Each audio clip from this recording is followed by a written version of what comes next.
요한복음 11장은 나사로라는 젊은 청년이 병이 들어 죽고 말하는데 예수님이 나사로야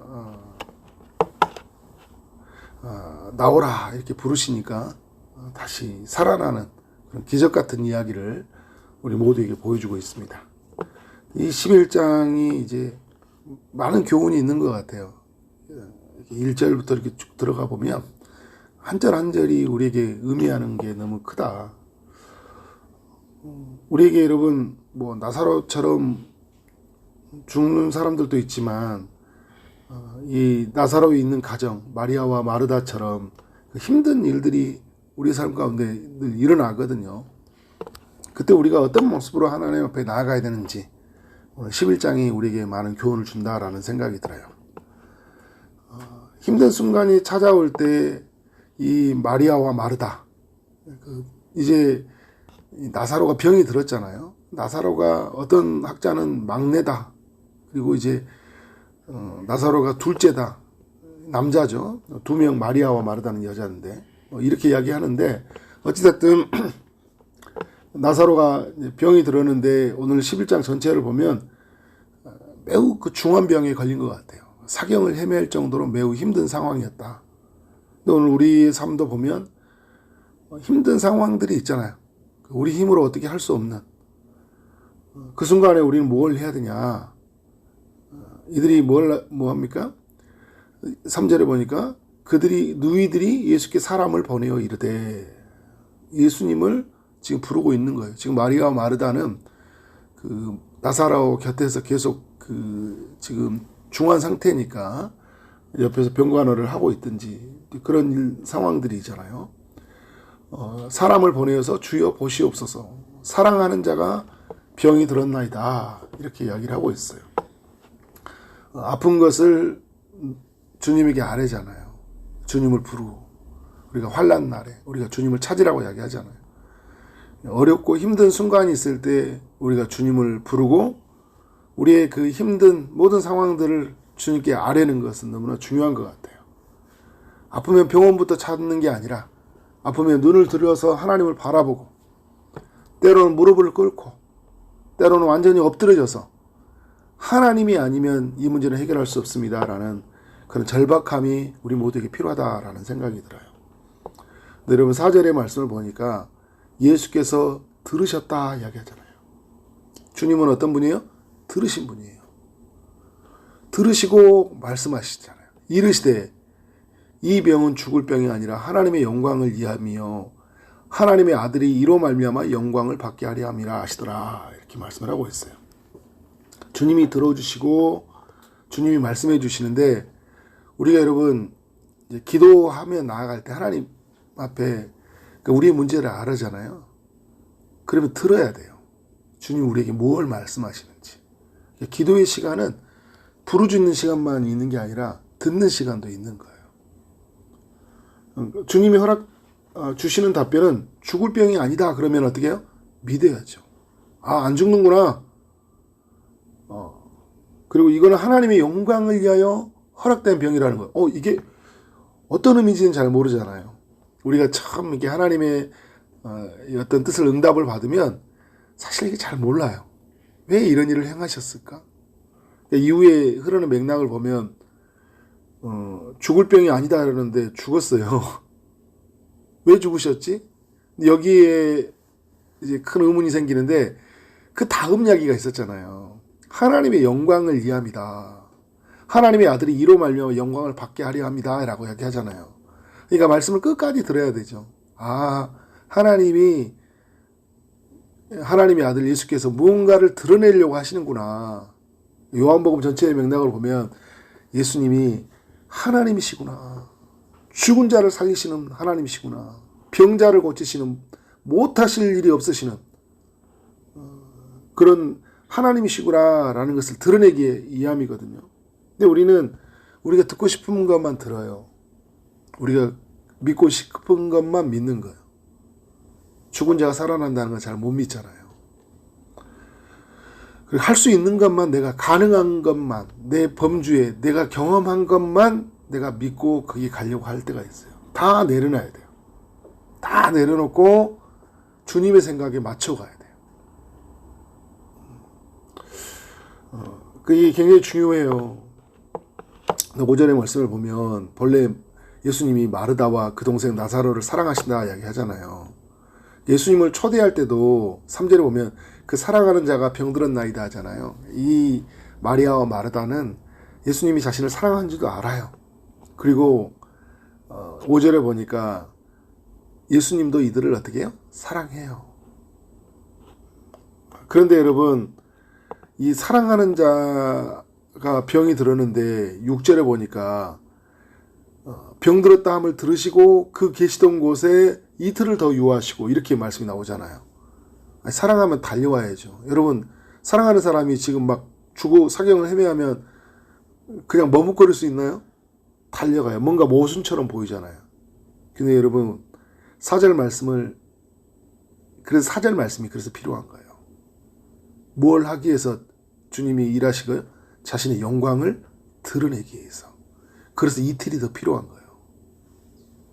단순히 지금 나사로가 죽을 병에서 살아나는 것만 거기에 초점이 있는 게 아니라 나사로에게 일하심을 통해 주님이 누구인지를 드러내시기 위한 하나님의 계획이거든요. 사람들은 잘 몰라요. 그래서 여기서 실망해요. 하나님께 삐진단 말이에요. 어떻게 내가 하나님 변신하고 이렇게 내가 하나님 앞에 살아왔는데 왜 하나님이 나한테 이런 시련을 줬을까라고 실망을 가질 때가 있어요. 근데 여러분, 어떤 일이 생기면 그냥 내가 할 수 있는 건 뭐냐면 내 생각을 다 비우는 거예요. 우리가 눈을 들어 하늘을 본다는 것은 도저히 이 땅에서 문제를 해결할 수 없기 때문에 하늘을 보는 거잖아요. 그리고 내가 무릎을 꿇고 내가 엎드린다는 건 뭐예요? 나는 할 수 없다라는 거예요. 자기 절망, 자기 포기를 선언해 줘야 돼요. 근데 하나님 안에서 소망을 가져야 되죠. 이건 하나님이 하시는 일이다. 하나님의 방법을 믿어야 돼요. 그러니까 여러분, 이제 예수님이 그 이틀을 유하셨는데 어떤 일이 일어납니까? 말씀을 쭉 이렇게 흘러가는 거 보니까 14절에 이미 이에 예수께서 발길이시되 나사로가 죽었느니라. 그러니까 지금 그 이틀을 유하시다가 어떻게 하고 있어요? 죽었어요. 죽은 걸 누가 알고 있어요? 예수님이 알고 있어요. 그 자리에 있지 않지만 알고 있다라는 것을 알려주고 있어요. 그래서 여러분, 이 요한복음 10장은 예수 그리스도가 누구인지를 많이 드러내고 있는 거예요. 17절을 보니까요, 예수께서 와서 보시니 나사로가 무덤에 있은지 이미 나으리라. 무슨 말이에요, 여러분? 이틀을 더 유하셨는데요. 그래서 죽었다는 소리 들었거든요. 그죠? 그런데 지금 며칠이 지났어요? 나흘이 됐어요. 많은 시간이 지난 거잖아요. 근데 마리아와 마르다 입장에서 보면 어떤 생각이 들까요? 불렀는데 오지도 않고 사랑하신다고 하면서 주님 사랑한다고 하셨잖아요. 저 그런데 죽었는데 냄새나는 시체가 막 썩고, 그리고 유대인들이 가지고 있는 그 정서가 있어요. 고대 근동에 있는 사람들, 이게 시체가 이 3일 4일 우리나라와 약간 비슷한 정서가 있어요. 그러니까 3일 동안 시신을 놔두면 이제 완전히 그 사람이 죽었는지 안 죽었는지를 확인하는 시간이잖아요. 그리고 이제 그 나흘째 되었을 때가 완전히 죽었다, 이제 그렇게 생각을 하거든요. 3일 만에 예수님이 부활하셨잖아요. 3일 안에 이게 뭔가 이게 시간이 되면 이 사람은 다시 심장이 뛸 수 없고 내가 살아날 수 없다는 것을 그때 인정을 해요. 나흘이 되었다는 건 뭐예요? 완전히 죽은 거예요. 근데 예수님이 오실 때까지 기다리고 있어요. 어떻게 보면 장례를 기다리는 것 같아요. 근데 여러분, 21절에 보니까 막 사람들이 이제 이로 오잖아요. 장례식에 왔어요. 19절부터는 장례식이 진행되고 있는 거예요. 21절에 마르다가 이제 마리아와 이제 다 마중이 나가서 예수님이 오셨다는 걸 보니까 예수님한테 이런 이야기 하잖아요. 예수님이 여짜오되 질문하는 거, 주께서 여기 계셨더라면 내 오라버니가 죽지 아니하겠나이다. 이렇게 하고 있어요. 네, 지금 왜 이런 반응을 보내는 거예요? 주님 오셨어야 된다는 거죠. 이 마르다가 믿는 게 있고요. 믿음이 연약한 게 있어요. 믿는 건 뭐냐면 예수님이 일찍 왔다면 이런 일은 일어나지 않았을 거라는 거예요. 그러니까 예수님이 고쳐준 분이라는 그 신뢰감은 있어요.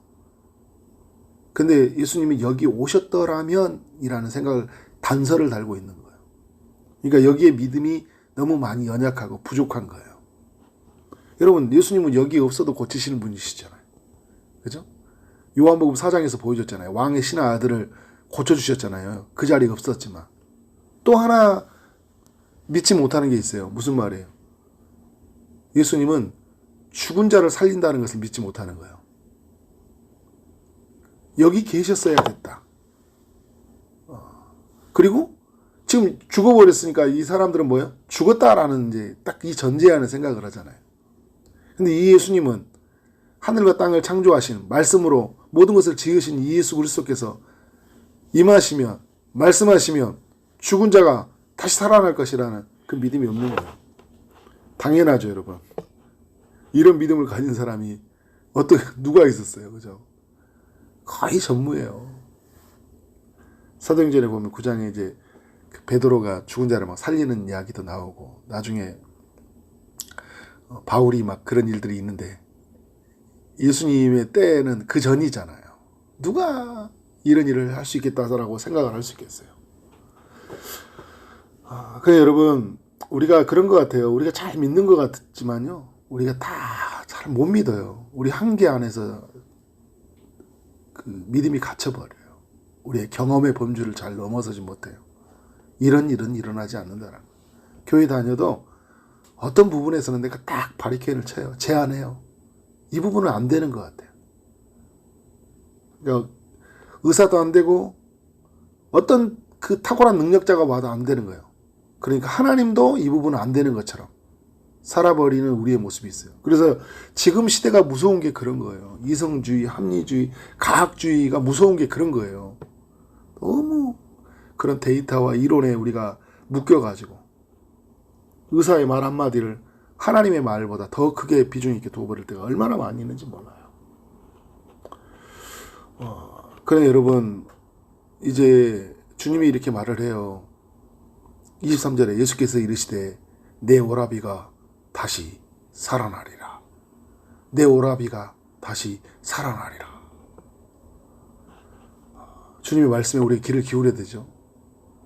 오늘 우리에게 말씀을 하는 거예요. 너의 문제 내가 해결하겠다라는 거예요. 근데 마르다가 예수님의 말씀을 듣고 나서 맞습니다. 마지막 날에는, 마지막 부활 때는 내가 다시 살아날 것을 믿습니다. 라고 이렇게 말을 하는 거예요. 그러니까 지금 이 부활에 대한 믿음을 가지고 있거든요. 나사로 동생, 우리 동생, 사랑하는 동생, 그 부활한 날, 그날 다시 그의 영혼이 땅에서 다시 살아날 걸 믿는다. 어디에 있어요? 시제가 미래에 있잖아요. 부활 때 있는 거예요. 바리새인들이 부활을 믿은 사람들이었잖아요. 그 바리새인들 신앙의 범주 안에 있는 사람이에요. 이 믿음이 있어요. 부활에 대한 믿음. 문제는 뭐냐? 지금 자기 동생이 살아날 거라는 그 믿음이 없는 거예요. 미래의 하나님이에요. 죽었을 때 만나는 하나님이에요. 근데 지금 살아서 역사하시는 하나님, 현재성이 없어요. 신앙의 현재성이 없는 거예요. 지금 내 삶의 문제는 그냥 문제예요. 해결되지 않는 문제예요. 그러나 마지막에 하나님 나라 갈 거예요. 이건 믿음은 있어요. 근데 이게 이런 믿음을 얼마나 많이 사람들이 하고 살아간지 몰라요. 그래서 여러분 25절에서 26절에 중요한 말씀을 하잖아요. 나는 부활이요 생명이니. 무슨 말이에요, 여러분? 예수님 안에서 부활은 미래에 일어날 일이기도 하지만요. 부활과 생명의 주체이신 예수님이 지금 일하시면 죽은 자도 다시 살아난다는 거예요. 생명의 주관자이신 주님이 지금 임하시면 일어난다라는 거예요. 무릇 살아서 나를 믿는 자는 영원히 죽지 아니하는 나를 믿는 자는 죽어도 살겠고 무릇 살아서 나를 믿는 자는 영원히 죽지 아니하리니 이것을 내가 믿느냐라고 이야기하는 거예요. 그러니까 여러분 뭐라고 합니까? 그때서 주는 그러하이다. 주는 그리스도시요 세상에 오시는 하나님의 아들이신 줄을 내가 믿나이다. 그래서 여러분 말씀을 계속 들어야 돼요. 하나님의 음성을. 처음에는 말씀을 들었을 때는 희미한 믿음이었지만 말씀을 듣다 보니까 분명해지잖아요. 제가 주일날 진리를 알면 자유케 된다고 했잖아요. 처음에는 말씀을 들으면 처음에는 자유롭지는 못해요. 얽매여 있어요. 그런데 말씀을 들으면 들을수록 말씀이 임하면 배우고 읽고 묵상하고 그 부분이 이루어지도록 간절히 기도하면 어떻게 해요? 내 안에 있는 모든 얽매여 있는 것들 온전한 자유를 경험해요. 말씀을 오늘 예수님이 말씀하시잖아요. 말씀을 듣고 또 듣다 보니까 믿음이 생기는 거예요. 믿음은 들음에서 납니다. 들음은 그리스도의 말씀으로 말미암은지라. 여러분 나중에 어떤 일이 일어납니까? 35절에 눈물을 흘리신 주님, 그리고 38절에 비통히 여기시는 주님, 그리고 39절에 예수님이 돌을 옮겨 놓으라 하시고 죽은 지 이미 나흘에서 냄새나는 시체를 향해 가더니 41절에 그 옮겨 놓으진 그 시신을 바라보시고 하나님께 감사기도 하시고 43절에 그 유명한 말씀 큰 소리로 이렇게 외칩니다. 나사로야 나오라 부르시니 이렇게 나오라 이렇게 하는 거죠. 그러니까 큰 소리로니까 어떻게 한 거예요? 나사로야 나오라 이렇게 하는 거죠. 그러자 어떤 일이랍니까? 죽은 자가 수족을 배로 동인체로 나오는데 그 얼굴은 수건에 쌓였더라. 예수께서 이르시되 풀어놓아 다니게 하라. 난리가 났죠. 거기에 난리가 났어요. 살아났어요. 살아났네. 죽은 자가 살아났네. 근데 여러분 이 죽은 자가 살아난 이야기는 나중에 참 이게 예수님이 십자가 죽으시기 전에 이 사건을 보여주거든요. 누가 살아납니까? 이제 예수께서 죽으셨는데 십자가에 완전히 죽으셨는데 그가 다시 살아나시고 그런데 그 살아나신 예수께서 40일 땅에 머무시다가 하늘로 승천하시잖아요. 이 이야기를 보여줌으로 많은 그 유대인들이 이제 막 그 엄청 분노하잖아요. 근데 여러분 나중에 이제 내일 또 살펴보지만 마리아 마르다는요 믿음이 더욱 강하대요. 더욱 믿음이 신실해져요. 하나님을 만나면 그래 돼요. 어떤 한 사건이 여러분 있을 때 나에게 왜 이런 일이 있을까 했는데 그 일을 지나면서요 우리가 더욱 견고해지고 단단해진 것을 보게 돼요. 그래서 우리가 여러분 어떤 일이 생기면 하나님이 무엇을 행하시려고 하실까 이렇게 나아가야 돼요. 그렇게 나아가는 여러분 되어지기를 주님으로 축원합니다. 기도하도록 하겠습니다. 하나님 감사합니다. 요한복음 11장의 말씀을 통해 우리 모두에게 교훈하여 주시니 감사합니다. 힘든 순간이 찾아올 때 주님의 이름을 부르게 하시고 또 우리가 원하는 것을 말하게 하시고 또 주님이 우리에게 무엇을 말씀하신지 듣게 하여 주옵소서.